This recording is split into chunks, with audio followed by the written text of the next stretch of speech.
کرتے ہیں تو اس کا مقصد کیا ہے؟ شادی کا مقصد کیا ہے؟ شادی کا مقصد ہے کہ انسان دنیا کے اندر جو انسان آیا ہے اسے جانا بھی ہے. جو انسان دنیا کے اندر آیا ہے اسے جانا بھی ہے. اب جانے کے لیے نیک عمل کا ہونا بہت ضروری ہے.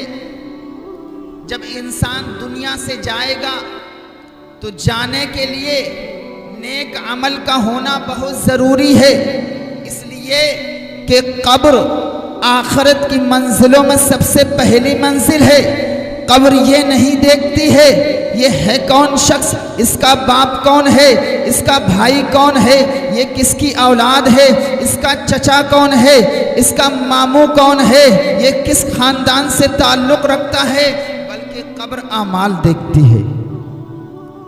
قبر یہ دیکھتی ہے کہ اس نے نمازیں پڑھی کہ نہیں پڑھی، اس نے روزے رکھے کہ نہیں رکھے، اس نے زکوٰۃ دی، اس نے کار خیر امر کیا، کیا اس نے غریب بچوں کی شادیوں میں حصہ لیا، کیا اس نے یتیموں کی مدد کی، یتیموں کے سر پر ہاتھ رکھا، پڑوسیوں کی مدد کی، مصیبت زدہ لوگوں کی مدد کی. قبر یہ دیکھتی ہے. تو شادی کا مقصد یہ ہے نیک اولاد کا ہونا. شادی ہوگی، میرے مصطفیٰ نے ارشاد فرمایا شادی اس عورت سے کرو جو نیک ہو، صالح ہو، جو زیادہ بچے جننے والی ہو.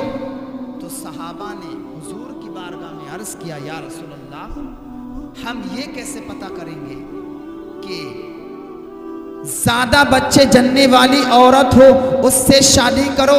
تو میرے مصطفیٰ نے ارشاد فرمایا اس کے خاندان میں دیکھو، اس کی بہن کو دیکھو، اس کی ماں کو دیکھو، اس کے رشتہ داروں میں دیکھو. کہنے کا مقصد یہ ہے جب شادی ہوتی ہے، شادی ہونے کے بعد جب ایک پھول ان کے یہاں کھلتا ہے، ایک گلاب کا پھول کھلتا ہے، کھلنے کے بعد وہ نیک بنتا ہے، مدرسے میں اس کا داخلہ ہوتا ہے، پھر وہ نمازی بنتا ہے. کل قیامت کے دن ہمارے حضور اس امت کی کثرت دیکھ کر خوش ہوں گے، کل قیامت کے دن فخر کریں گے. اس لیے میرے مصطفیٰ نے فرمایا کہ اپنے بچوں کی وقت پر شادی کر دو. جب وہ جوان ہو جائیں تو ان کی وقت پر شادی کر دو.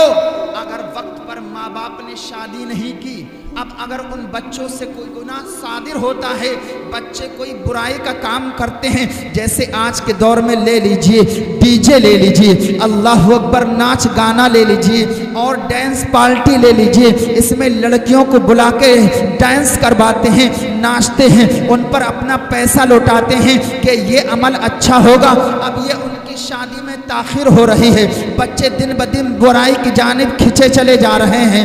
تو کل قیامت کے دن ایسے باپوں کی بھی پکڑ ہوگی، ایسی ماؤں کی بھی پکڑ ہوگی، ایسے عزیز و اقارب کی بھی پکڑ ہوگی کہ آپ نے اپنے دوستوں کے وقت پر شادی کیوں نہیں کی، آپ نے اپنے ماں باپ اپنے بچوں کے وقت پر شادی کیوں نہیں کی. تو حضرات محترم، شادی کا مقصد ہے کہ جب انسان کی شادی ہو جائے، شادی ہونے کے بعد انسان نیک ہو جاتا ہے، پرہیزگار ہو جاتا ہے. جیسے مصطفیٰ کی بارگاہ میں کسی نے پوچھا یا رسول اللہ شادی کے فائدے کیا ہیں؟ تو سرکار نے کہا شادی کے فائدے یہ ہیں کہ انسان کی نگاہیں جھک جاتی ہیں، انسان گناہوں سے دور رہتا ہے، گناہوں سے پاک ہو جاتا ہے، اور انسان جب شادی کرتا ہے تو اس کا ایمان بھی مکمل ہو جاتا ہے. گویا کہ شادی سے پہلے انسان کا ایمان ادھورا تھا، لیکن جب وہ شادی کر لیتا ہے اس کا ایمان مکمل ہو جاتا ہے، اس کا دین مکمل ہو جاتا ہے. اللہ کے محبوب نے یہ بھی ارشاد فرمایا جس نے شادی کر لی اس کا دین مکمل ہو گیا.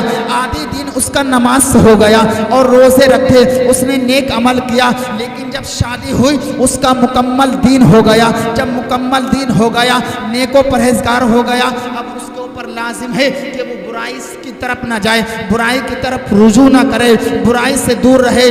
لیکن اگر شادی کرنے کے بعد بھی انسان برائی کی راستہ دیکھتا ہے، شراب پیتا ہے، زنا کرتا ہے، ڈانس پارٹی کرتا ہے، اس میں نوجوان لڑکیوں کو بلا کر کے جو ہے ناچ کرواتا ہے، ان پر پیسے لٹاتا ہے، کل قیامت کے دن ایسے نوجوان کی سخت گرفت ہوگی، اللہ کے یہاں اسے منہ دکھانا پڑے گا، اللہ کے یہاں اسے جواب دینا پڑے گا۔ کل قیامت کے دن وہ میدان محشر کا دن 50,000 سال کی اس کی مقدار ہوگی، نفسی نفسی کا عالم ہوگا، زمین تابع کو ہوگی اور انسان کے بھیجے کھول رہے ہوں گے، جیسا کہ ہانڈی جو ہے چولہے پر رکھ کر کھولتی ہے، اگر اس میں پانی ڈال دیا جائے جس طرح سے کھولتی ہے، کل قیامت کے دن ایسے بھیجے کھولتے ہوں گے۔ کل قیامت کے دن اس سے سوال ہوگا کہ تو نے کہاں سے کمایا اور کہاں خرچ کیا؟ اللہ اکبر۔ نوجوان اس سے بچ کر رہیں کہ اپنے سرمایہ کو، اپنے قیمتی دولت کو، اپنے مال و زر کو غلط طریقے سے نہ خرچ کریں، غلط جگہ نہ خرچ کریں۔ اب میں آپ کو حدیث پاک مصطفیٰ کی ارشاد سناتا ہوں، جو لوگ اپنے پیسے کو غلط جگہ یوز کرتے ہیں، غلط جگہ خرچ کرتے ہیں، کیا یہ ان کا خرچ کرنا درست ہے کہ نہیں؟ اللہ اکبر۔ قیامت کا دن ہوگا اور ایک بندے کو لایا جائے گا، بندے کو میزان عمل کے سامنے کھڑا کیا جائے گا، اس کے اعمال ہوں گے اللہ اکبر پہاڑوں کے مثل اعمال ہوں گے، پہاڑوں کے مثل اس کی نیکیاں ہوں گی، پہاڑوں کی اونچائی کے برابر اس کی نیکیاں ہوں گی۔ لیکن حضرات محترم، جب اس سے سوال کیا جائے گا اس کے بیوی بچوں کے متعلق، اور پھر اس کے بعد سوال کیا جائے گا کہ تو نے کہاں سے کمایا، جائز کمایا کہ ناجائز کمایا، پھر اس سے سوال ہوگا تو نے اس مال کو، اس دولت کو کس جگہ خرچ کیا؟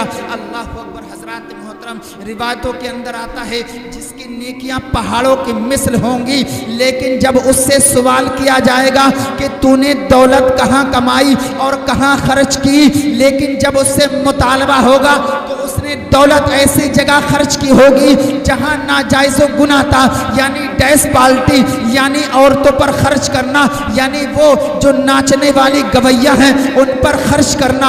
اللہ اکبر۔ ایسے لوگوں کی سخت گرفت ہوگی۔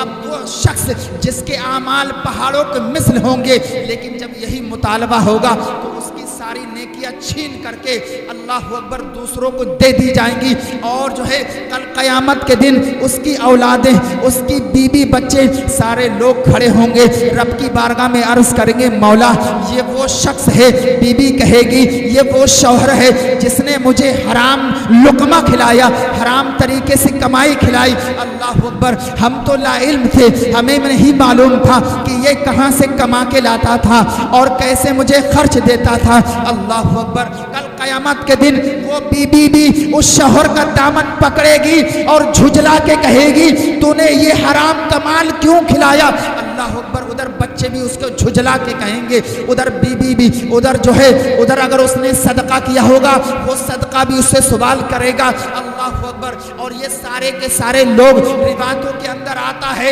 اللہ تعالیٰ کل قیامت کے دن جس انسان سے نے ناجائز طریقے سے مال کمایا ہوگا اور ناجائز طریقے سے مال خرچ کیا ہوگا، اللہ تعالیٰ تمام کو جمع کر کے جہنم کی وادیوں میں ڈال دے گا۔ اللہ اکبر۔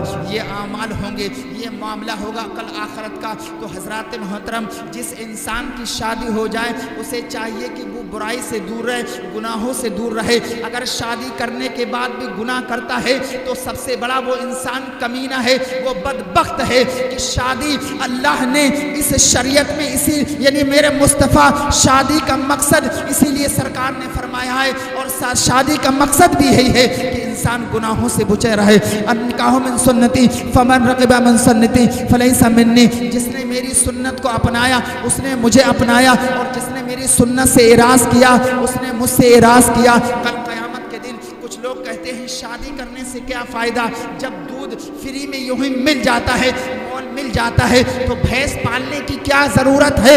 اللہ اکبر۔ ایسے کفریہ جملے بول دیتے ہیں، انہیں یہ نہیں خبر کل قیامت کے دن اللہ رب العزت اگر تم سے سوال کرے گا تم نے میرے محبوب کی سنت کو ترک کیا تو تم کل کیا جواب دو گے؟